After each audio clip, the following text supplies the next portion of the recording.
El Cerdanyola ha estrenat la temporada 2019-2020 a Fontetes, davant el Lleida Esportiu, en un partit corresponent a la primera ronda de Copa Catalunya. Màxima igualtat en una primera part en poques ocasions. Els homes de Toni Carrillo han sortit ben plantats en el terreny de joc i no han permès al conjunt visitant generar perill en els compassos inicials. En el minut 6, Manu Martín es mostrava segur sota els pals rebutjant un servei de cantonada picat per Marc Martínez. Tampoc trobava porteria un xut de Neco, que sortia fregant el pal. En el 20, el Lleida obria el marcador amb un centre-xut de César que aconseguiria tocar el porter local, però que acabava al fons de la xarxa.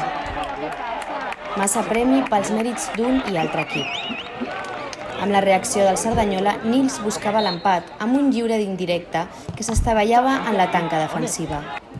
Fins que al 38, un córner picat per Nils l'ha rematat Cano, que assistia a Javi López, perquè igualés el marcador amb un potent xut des de l'àrea petita.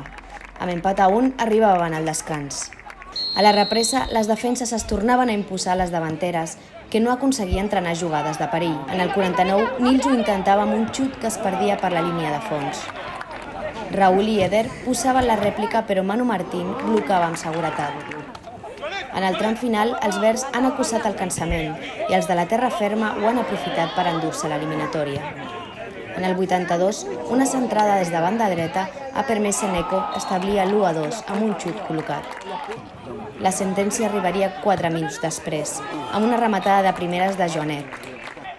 Al final, 1-3, i el Cerdanyola que ja pensa en el proper partit de pretemporada, aquest cop amistós, dimecres dia 7 d'agost, contra el Viladecans a Fontetes.